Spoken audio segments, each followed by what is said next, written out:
Hello, everyone. I am Revcca Frost. I am the author of my debut novel, Not Your Mary Sue, which is coming out next June from Aesthetic Press. And I'd like to start off by telling you a little bit about what inspired me to write this book, so you kind of see where I'm coming from. I wrote my dissertation about American true crime, and this was something that I seriously had to limit. So the dissertation itself, it only looks at American true crime. It doesn't look at any other countries, and it only looks at written true crime because I already had enough to go through from about the 1600s through the present without including television shows or podcasts or movies or any of that kind of thing. And it was already a couple hundred pages long, and my committee didn't want to read any more than that. But what that really means is that I can pull these facts off the top of my head. For example, if you yourself read a bunch of true crime, you're probably already aware that the book will usually open with what's called the body discovery scene. The crime has already happened, somebody has already been murdered, and it's the description of somebody walking in and realizing what has taken place.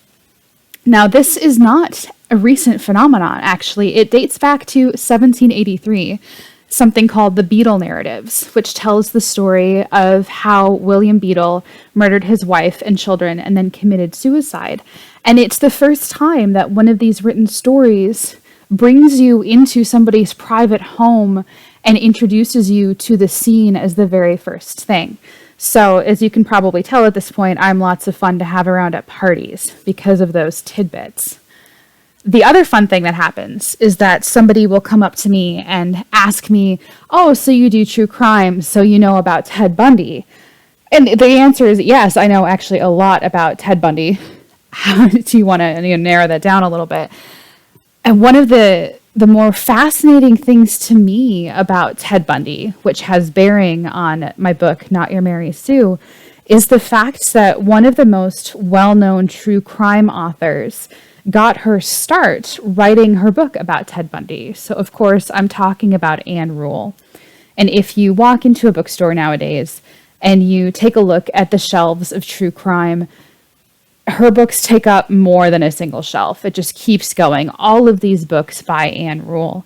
And she kept writing up until her death. And it's just really fascinating to me because the origin story of Ann Rule becoming such a central true crime figure is entwined with Ted Bundy. So in case you didn't know, Ann Rule's first book is called The Stranger Beside Me, and it was first published in 1980. So this was after Ted Bundy's trial, but she wrote it with different updates after, for example, his execution and that kind of a thing. Ann Rule herself had been writing the true crime beats previously. She'd been using a pseudonym, but this was the first time anyone had asked her to write a book. So what happened was there were these murders happening in the Pacific Northwest, and they were called the Ted murders because of an event on Lake Sammamish where somebody heard this guy give his name as Ted. So this was the day when two women disappeared, and they were assumed to be victims of this so-called Ted character. And so Ann Rule was asked if she could write the book about these crimes, and she knew she wouldn't be able to finish it until the guy was caught and put on trial and all the rest. But she went and she was able to tell her friends and her family and say her former coworkers that she had this book deal. And one of these former coworkers worked with her at a crisis center hotline. And this friend was named Ted Bundy.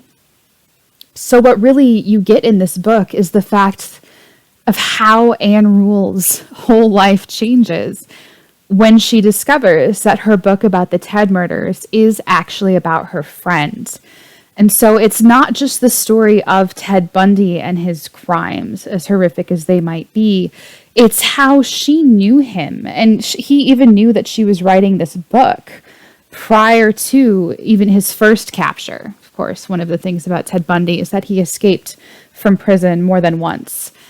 And so she knew him, and she had this expertise then because she knew Bundy before he was the Ted Bundy, before he made headlines, before all the rest of this. And so that has been really interesting for me because you're seeing how the true crime genre really works around this idea of the author having privileged knowledge of the subject, right? You're not just reading books about the person. You're not just reading the newspaper reports. She actually knew him. They went to Christmas parties together. She had sort of the inside view.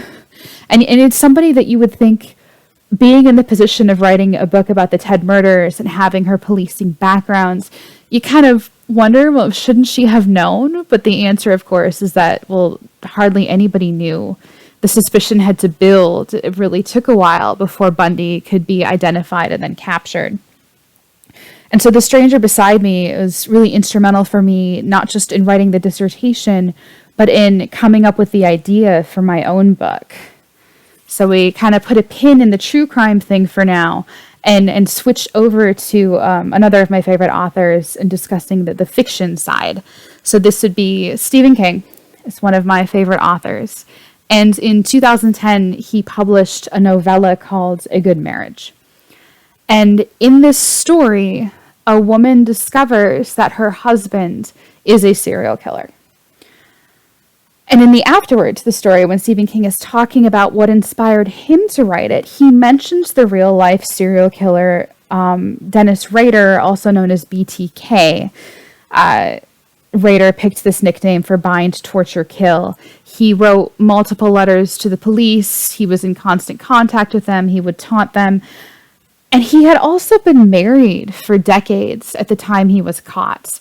And so Stephen King looked at this case and he said, all of these people are really upset with the wife. Why didn't you know? How could you have been married for this man for so long over the course of so many murders and not know about it? And so he sort of did his own what if, okay, taking on the point of view of the wife. What if you were a woman who discovered this about your husband? And this is even a case of a woman who hasn't even been following the murders that closely. She knows the nickname. It takes her a little bit of time to sort of connect everything together. But how would you feel and what would you do if you encountered this serial killer? And after reading A Good Marriage, I ended up giving my first conference presentation about Stephen King's relationship to serial killers. And so this wasn't just about, his fictional serial killers. Like, It is a fictional serial killer. Whatever it is, alien, monster creature, is killing children. But I was looking specifically at any of King's realistic stories of serial killers. And one of them that kind of gets ignored a little bit because the serial killing isn't the central part of the story is his book Misery. And it's one of my favorites of his. And like I said, the serial killer isn't specifically central to the story, because if I'm summing it up for you, if you've never seen or heard of Misery, it's basically an author gets into a car accident and his rescuer basically decides to kidnap him and keep him in her house. She's a nurse, so she sort of binds his wounds as best she can and then keeps him prisoner in this isolated Colorado house for months. And she only discovers after she gets him home that he's actually her favorite author. And she's reading the most recent story that he's written about his main character, Misery. And he is very glad to be done with Misery because he killed Misery at the end of that book. And he is so happy that he never has to write another Misery novel in his life. She, unfortunately, does not like this. Misery is her absolute favorite character, and so she tries to strike a sort of bargain with him. If he can write her the next Misery novel, then she will let him go. And he's very much a prisoner in this because both of his legs are broken. He eventually gets access to a wheelchair, but there's no way for him to leave the house, even if he could leave the house. It's all muddy. So you have this story that's basically these two people. You have the author and then the nurse who's kidnapped him. They're stuck in a house together and they're sort of battling over this written document. She wants the story. He doesn't want to write it. He wants to be done with it. You find out later on in the book that Annie, the nurse, is a bit scarier than she's even already appeared because she is a serial murderer. So she, as a nurse working with children, she killed a number of old people and a number of babies. And so she was caught and put on trial for the murder of these babies, but never convicted. So Paul, our poor author, is stuck and slowly realizing exactly how bad a situation that is. And so I was kind of thinking about this, just this really interesting situation of you only have these two people. It's these two people in the four walls of this house. How can you tell a story like that? How does that really work if you only have these two voices to tell? Maybe you can focus on what the book that's being written. But then I sort of combined that with this idea of Ted Bundy and Anne Rule, right? So if you have two people together, one of whom is a serial killer, what if that serial killer knew he was about to be caught? And what if he had a very clear idea of how he wanted his story to be told? But he also knows that he's not a writer. He doesn't know the genre. He basically knows about Ted Bundy, and that's it. He doesn't have any other information or any other knowledge. And so instead of accidentally kidnapping his favorite author, what if he purposely tracks somebody down and kidnaps her so that she is stuck with him so he can tell her his life story? And his whole goal is that when they leave the island, whenever that's going to be, when he's arrested, what if she can then go and write his story and turn it into a bestseller? So that is how I came to this thought experiment for writing Not Your Mary Sue. And I'm going to read you the opening pages of Not Your Mary Sue. I groan and clap a hand over my eyes. Stupid hotel room curtains. You can never get them closed. But at least it's light enough that I'll be able to find my way to the bathroom because I really need to go. I swing my legs over the side of the bed, but I'm tangled in the twisted blankets. And it's not a hotel room. It's my own private island getaway. Except my hands drop from my eyes and I freeze for a second because it's not just the blankets. There's a manacle around my right ankle attached to a chain with a small padlock. The chain snakes off to the door of my bedroom and disappears underneath it, which is curious. There's a space for it. Either the carpenter who went to work on this place made a mistake, or it's all some sort of master plan. I can't ponder this for long, though, because my bladder tells me I have bigger problems right this very second. There's a door on the other side of the room, this one standing open, and I can see the toilet from here. The chain is long enough for me to stumble inside and sit down, but the door doesn't close all the way. It has the same gap as the bedroom door, so it can clear the chain, but I didn't push it hard enough, which really doesn't matter right now because it feels like I haven't gone to the bathroom since... Wait, this is the dress I put on yesterday. Dress and coordinating cardigan on top. Yesterday, when I first came to this island. At least, I don't think it could have been any more than yesterday. I'm weak and shaky, and I bet my bladder was at full capacity, but I didn't wet the bed. At least I made it all the way over here, so I can flush and wash my hands like it's any other day. Except my toothbrush is in the wrong spot. I always put my toothbrush on the right side of the sink. Everything is here, toothbrush, floss, toothpaste, comb, but it's on the wrong side. I reach for a towel, still frowning at my toothbrush, and then fumble for the light switch to get a better look around. There's no tub, and the shower is weird.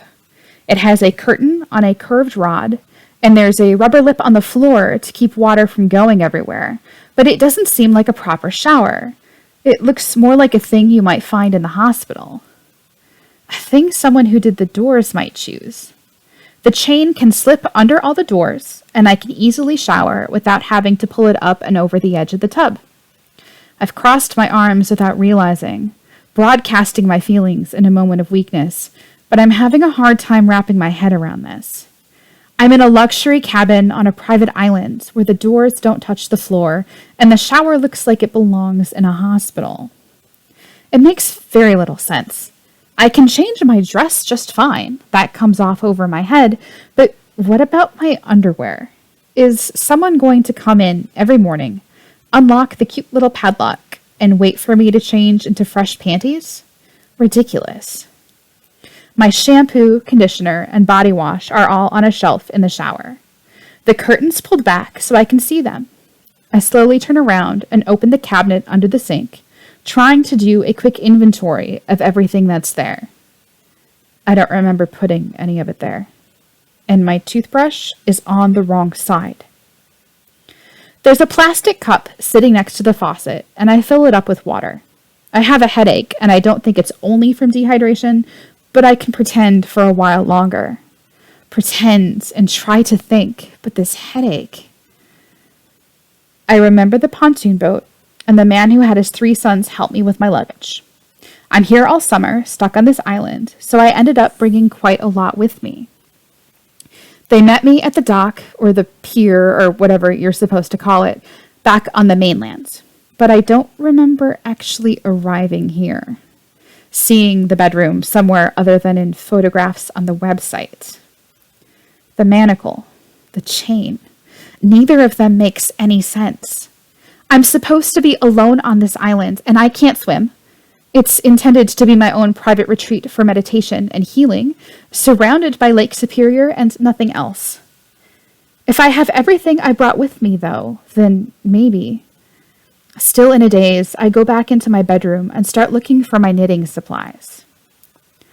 I'm cross-legged on the floor, the skirt of my dress pulled down to be as demure as possible, when I hear someone turning a key in the lock, and then undoing another.